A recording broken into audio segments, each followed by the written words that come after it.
Dear students, Assalamu alaikum. Today we are going to talk about our course Physiology and Immunology, course code CHEM444. This is lecture number 9 of the series of our online lectures, and today the topic of our lecture is structure and functions of kidney. Now the outline for this lecture is we will talk about introduction to kidneys, then we will study about the gross structure of kidneys, we will talk about the microstructure of kidney and urinary tubule, then we will talk about types of nephron, and then finally the functions of urinary system. So this is the outline. Now we move towards our lecture. Now kidneys are the principal urinary organs of humans. Their inner margin is concave, outer margin is convex. On concave side there is a depression that is called hilus. Ureter leads down, there is a lead down duct, it's called ureter. They open to urinary bladder. Leading out from the bladder is urethra. The opening of the bladder to urethra is urethral sphincters. Now this is the structure of kidney. Here you can see that this region is called perirenal fat. Here is the renal fascia, and here is the perirenal fat. This region is called medulla. This portion is called medullary rays. This is called pyramid. This is the capsule. Here this region is called cortex. This is the interlobar artery and vein. You can see it here. Here is the minor calyces. Here is the major calyx. Here is the hilum. This is the red is renal vessels.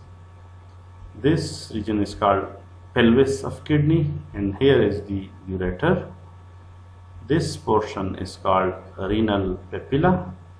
So this diagram overall shows us the structure of kidney and its different parts or different components.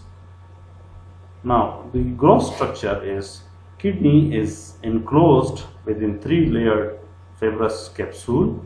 One is renal capsule, the second one is adipose capsule, the third one is renal fascia. Kidney has two regions. One is the outer cortex, the other one is inner medulla, and then it is divided into outer cortical zone and inner juxtamedullary zone.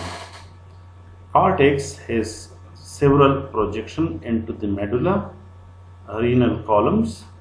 Renal medulla has several conical projections, renal pyramids. Their apices are called renal papillae.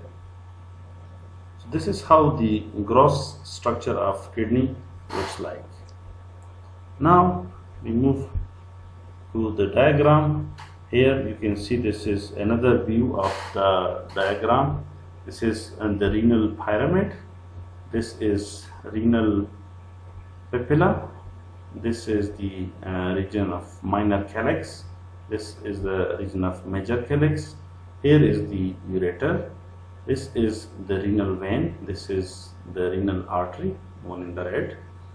This region is called renal pelvis. This is called renal medulla, and this is the renal cortex. Now these are the ureters. This is the urinary bladder, and this is the urethra. So this is how the overall structure looks like. Now cortex and renal pyramids together constitute the parenchyma of the kidney. Renal pelvis, expanded cavity at the base of ureter, and calyces extension to renal pyramids. Now we move to the microstructure of the kidney. Kidneys are compound tubular gland. Each kidney is formed of nephrons. Nephron has two portions. One is Malpighian capsule and urinary tubules. Basal capsular portion is Malpighian capsule, and terminal tubular portion is urinary tubule. Malpighian capsule, the initial part of the nephron, located in cortical region. It has two parts. One is called glomerulus, the other one is called Bowman's capsule. Outer wall of capsule, parietal layer, and inner wall, visceral layer.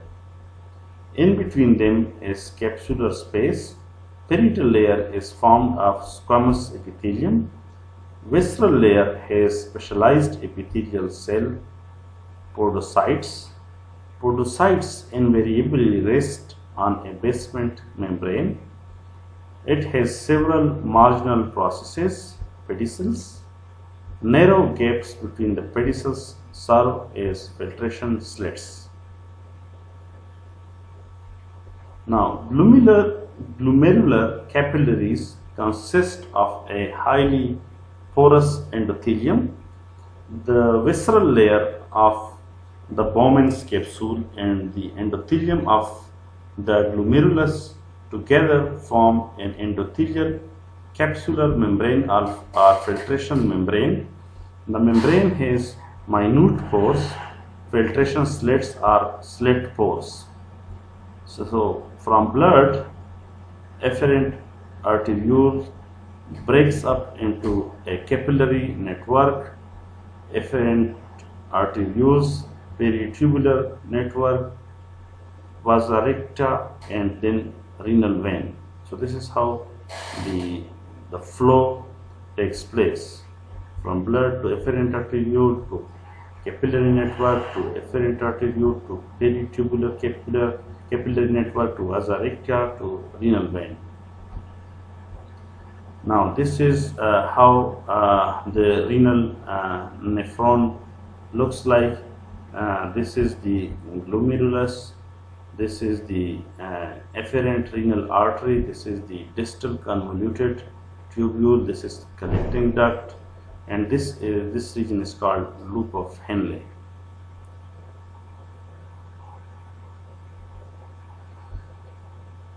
Here the peritubular capillaries are shown here. This is cortex region, and this is the medulla, the darker region. This region is called vasa recta. So you can see here how the cortex and medulla, they are the two major regions, and then how the structure looks like. Urinary tubule is the long and quiet part of nephron. You see here the long and quiet part of nephron. It has two parts. One is proximal secretory part. It has three portions. One is proximal convoluted tubule or PCT, highly contorted portion lying in cortex region, and Henle's loop, narrow loop, middle portion. It has two limbs. One is a descending limb, form squamous epithelium, and the second one is ascending limb, form columnar epithelial cells. Distal convoluted tubule, distal excretory or collecting part. Several collecting ducts join to form a discharging tubule, duct of Bellini, in the medulla. Discharging ducts, then pelvis and urinary duct or ureter. Proximal convoluted tubule actively reabsorbs nutrients, plasma proteins and ions from filtrate released into peritubular fluid. Loop of Henle, descending limb, ascending limb. Each limb has a thick and thin section. So here you can see the proximal convoluted tubule. Here is the glomerulus. This is the Bowman's capsule. This is the distal convoluted tubule. This is the collecting duct.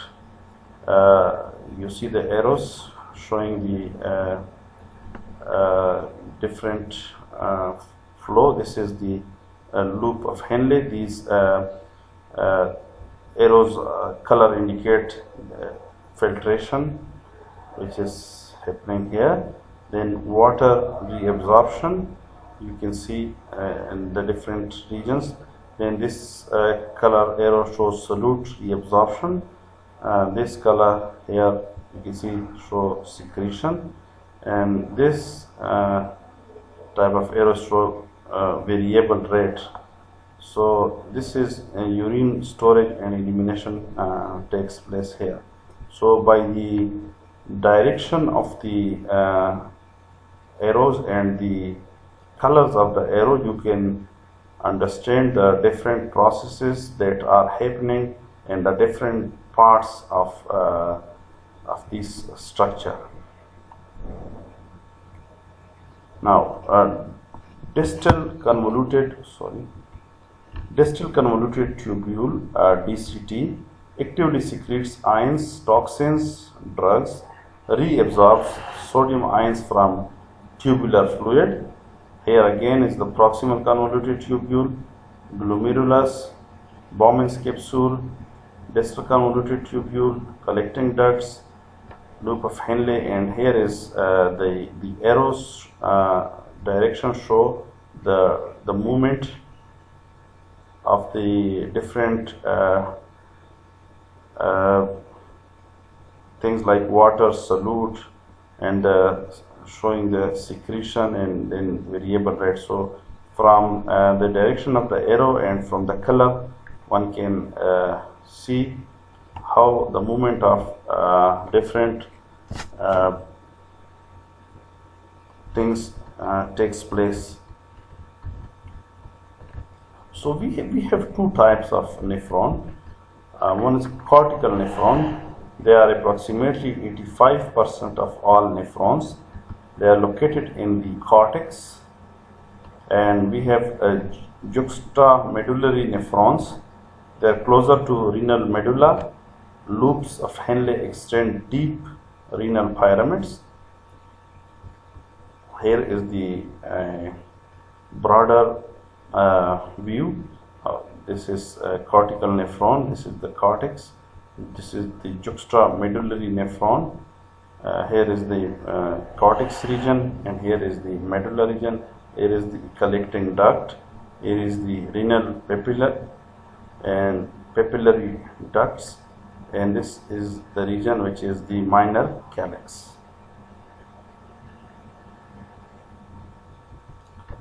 Now, juxtaglomerular apparatus.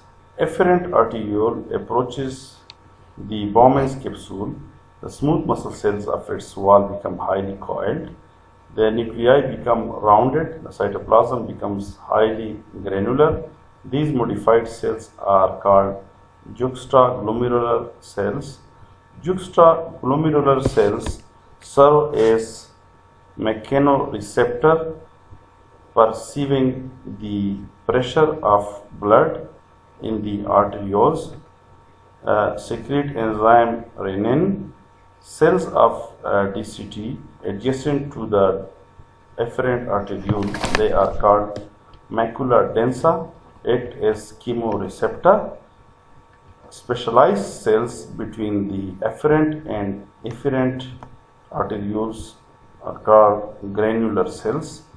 Juxtaglomerular apparatus, juxtaglomerular cells plus macula densa plus granular cells. So they together make this juxtaglomerular apparatus. These are the three components of juxtaglomerular apparatus: juxtaglomerular cell, macula densa, and granular cells. Here is the again the diagrammatic representation. This is how Bowman's capsule looks like. This is the efferent arteriole. This is the distal tubule. Here is the efferent arteriole. Here is the loop of Henle. You can see here. This is the proximal tubule. This is the juxtaglomerular apparatus here, and this is the section showing the efferent arteriole, distal tubule, macula densa, direction of blood flow. The black arrow is showing here. This is the efferent arteriole, and this is the juxtaglomerular cells. You can see here, and this is the glomerular capillary. So this is how the two views of this system looks like. The enzyme renin, which mediates the conversion of liver protein angiotensin to angiotensin 1, angiotensin 1 to angiotensin 2, has a dual role. It raises renal blood pressure, also promotes the secretion of the hormone aldosterone by adrenal cortex. Here is the Bowman's capsule. This is the blood flow. This is the efferent arteriole. This is the proximal tubule, the blood flow direction here. This is glomerulus.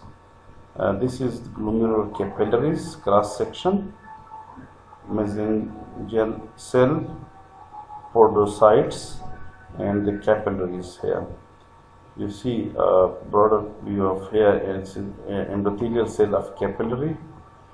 These are podocytes. This is foot processes. This is glomerular capillaries, and this is the cross section of endothelial cell, basement membrane, foot process of podocytes, and this is the glomerular filter.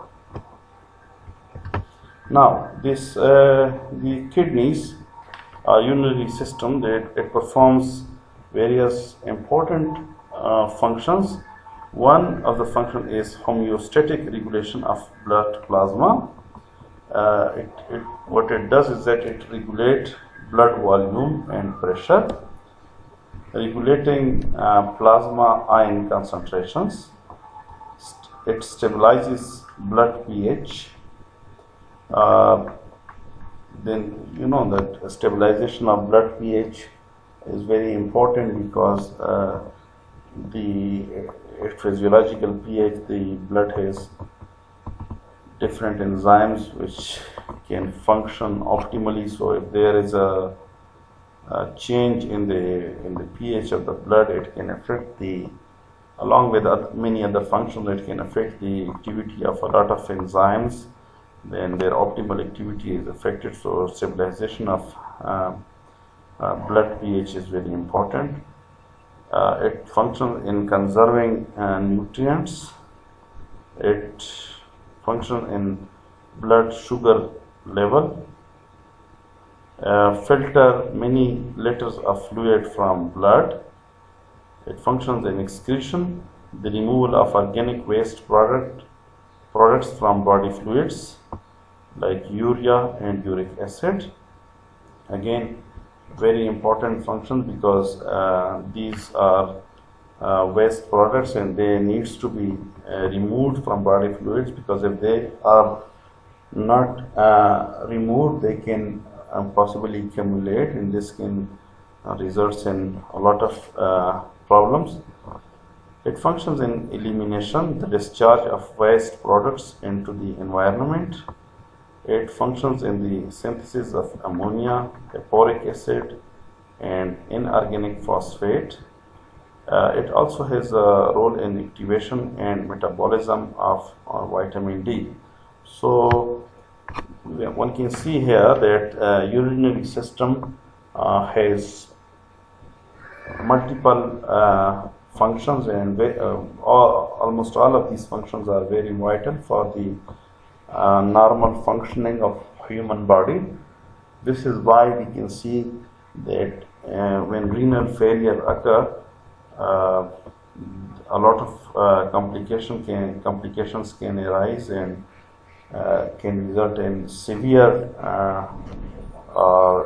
severe damage to the health system overall and the functioning of the body. So this summarizes the different functions that urinary system performs. I hope you enjoyed the lecture. If you have any questions, please feel free to contact me. Thank you very much for your attention.